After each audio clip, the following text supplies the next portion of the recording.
Google की तरफ से गैरी इलियास ने कहा है कि गूगल ने कंफर्म नहीं किया है कि गूगल मूवेरा यानी multi vector retrieval via fixed dimensional encoding का यूज कर रहा है। आगे बढ़ने से पहले आपको बता दूं कि म्यूवेरा गूगल सर्च एल्गोरिदम से जुड़ी एक टेक्निक है और एसईओज के लिए हमेशा से ये समझना जरूरी होता है कि गूगल किस तरह यूजर के सामने रिजल्ट लेकर आता है, ताकि उसी हिसाब से हम अपनी वेबसाइट को ऑप्टिमाइज कर सकें और गूगल पर रैंक करवा सकें।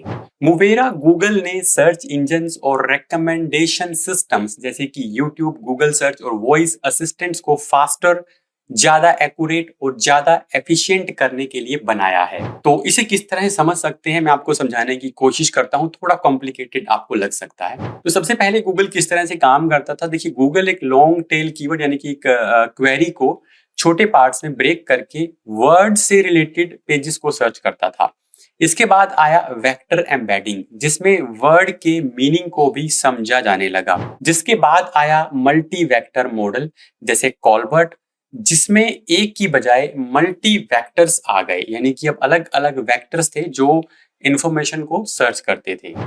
इससे एक्यूरेसी तो इंप्रूव हो गई, लेकिन प्रोसेस स्लो हो गया और ज्यादा कंप्यूटिंग पावर की जरूरत पड़ने लगी। इसके बाद आता है मूवेरा यानी multi vector retrieval via fixed dimensional encoding, जिसमें मल्टीपल वेक्टर्स को ग्रुप और मर्ज करके एक सिंगल ऑप्टिमाइज्ड वेक्टर बना दिया जाता है, जिसे फिक्स्ड डायमेंशनल एन्कोडिंग यानी कि एफडीई कहते हैं।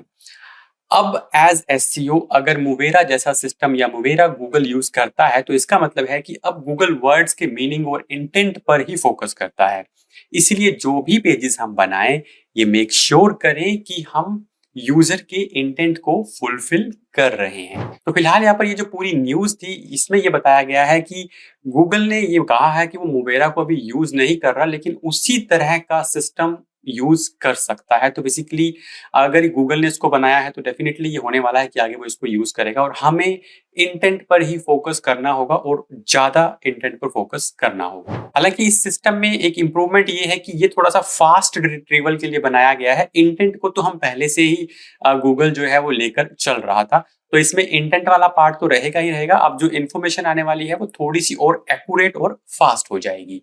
इसके बाद बात करते हैं इंडेक्सिंग की। एआई में वेबसाइट्स को दिखाने के लिए बिंग ने साइट मैप गाइडलाइंस में कुछ चेंजेस किए हैं और लास्ट मोड टैग को एआई इंडेक्सिंग के लिए टॉप सिग्नल कहा है। बिंग ने कहा है कि आपके साइट मैप का लास्ट मोड फील्ड ये डिसाइड करता है कि कौन से पेज क्रॉल होने चाहिए और कौन से नहीं। मतलब अगर आपने कोई पेज अपडेट किया है लेकिन साइट मैप में उसका सही लास्ट मॉडिफाइड डेट नहीं डाला, तो हो सकता है बिंग उसे फिर से क्रॉल ही ना करे। तो यहाँ पर जो मैं लास्ट मोड टैग की बात कर रहा हूं, वो बेसिकली लास्ट डेट मॉडिफिकेशन है। तो इसके लिए हमेशा लास्ट मोड में सिर्फ वही डेट और टाइम डालें जब कंटेंट सच में अपडेट हुआ हो और उसका फॉर्मेट ISO 8601 जैसा होना चाहिए, जो कि आप जनरल साइट मैप में देखते हैं। बिंग ने यह भी बताया है कि अगर आप चाहते हैं कि आपकी साइट फास्ट और एक्यूरेटली इंडेक्स हो, तो साइट मैप को इंडेक्स नाउ के साथ कंबाइन कीजिए। साइट मैप से बिंग को आपकी पूरी साइट का स्ट्रक्चर मिलता है और इंडेक्स नाउ से उसे रियल टाइम में पता चलता है कि कौन से पेज अपडेट हुए हैं। इंडेक्स नाउ वैसे तो एक प्रोटोकॉल है, लेकिन वर्डप्रेस अगर आप यूज करते हैं तो आप इंडेक्स नाउ का प्लगइन इंस्टॉल कर सकते हैं और आपका जो इंडेक्स नाउ वाला काम है वो अपने आप हो जाएगा। बिंग में साइट मैप सबमिट करने के लिए दो आसान तरीके हैं। पहला, आप अपने साइट मैप का लिंक robot.txt फाइल में इंक्लूड करें और दूसरा, साइट मैप को बिंग वेबमास्टर टूल में सबमिट करें। जैसे ही आप साइट मैप को सबमिट करेंगे, बिंग तुरंत आपके साइट मैप को फेच करेगा और फिर उसे रीचेक करेगा। आप स्टेटस, लास्ट रीड डेट और एरर्स को बिंग वेबमास्टर टूल में चेक कर सकते हैं।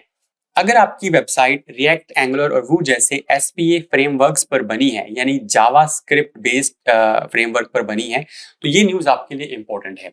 गूगल क्रोम ने एक ऐसा फीचर टेस्ट करना शुरू किया है जो आपकी साइट की कोर वेब वाइटल को पहले से कहीं ज्यादा सही तरीके से मेजर कर सकेगा, वो भी सिंगल पेज एप्लीकेशन यानी SPAs में, जहां ये पहले ऑलमोस्ट इम्पॉसिबल होता था। देखिए, कोर वेब वाइटल यानी LCP, CLS और INP SEO रैंकिंग में बहुत इंपॉर्टेंट है, लेकिन जो वेबसाइट सिंगल पेज एप्लीकेशंस होती हैं उनमें यूजर इंटरफेस जावास्क्रिप्ट से लगातार अपडेट होता रहता है, यानी कि एक ही पेज पे जावास्क्रिप्ट से ही चेंजेस हो रहे हैं, लेकिन पूरा पेज कभी भी रीलोड नहीं होता। और ये दिक्कत होती है एक्चुअल डेटा लाने में, क्योंकि जब पेज पूरी तरह से रीलोड नहीं होता तो गूगल की मेजरमेंट सिस्टम और टूल जैसे कि लाइट हाउस या क्रक्स उस इंटरकनेक्शन को परफॉर्मेंस मैट्रिक्स में गिनते ही नहीं है। मतलब आपकी वेबसाइट फास्ट और इंटरेक्टिव है लेकिन गूगल को वो दिखता ही नहीं है। तो अब गूगल क्रोम का एक नया वर्जन आया है 139, इसमें सॉफ्ट नेविगेशन एपीआई लॉन्च किया गया है जो इस ब्लाइंड स्पॉट को ठीक करता है। यहाँ पर सॉफ्ट नेविगेशन का मतलब है detect and measure in page navigation that do not trigger a full page load, यानी कि आपके पेज पर ही आप नेविगेट कर रहे हैं बट पूरा पेज लोड नहीं हो रहा है। तो अगर आप एक डेवलपर हैं तो आप क्रोम 139 में इस नए फीचर को दो तरीकों से टेस्ट कर सकते हैं। पहला तो लोकल टेस्टिंग के लिए है, तो मैं यहाँ पर आपको वो यूआरएल दे दूंगा, आप उसको टाइप करके जो उसको इनेबल कर सकते हैं, या फिर ओरिजिन ट्रायल में हिस्सा लेकर यानी मेटा टैग या एचटीटीपी हेडर से अपने साइट पर टोकन को जोड़कर। सॉफ्ट नेविगेशन एपीआई क्या करता है, ये कुछ खास कंडीशन पर नजर रखता है, जैसे कि यूजर ने किस लिंक पर क्लिक किया, यूआरएल में चेंज हुआ, डोम में विजिबल चेंजेस हुए और पेंट ट्रिगर हुआ। तो अगर ये सब होता है तो क्रोम मान लेता है कि ये एक नेविगेशन इवेंट है, भले ही पूरा पेज फिर से रीलोड ना हुआ हो, जो कि नहीं होता है। यानी अब सॉफ्ट नेविगेशन भी ट्रैक होगी और आपके मैट्रिक्स जैसे कि एलसीपी, आईएनपी और एक्चुअल यूजर इंटरेक्शन के हिसाब से मेजर होंगे।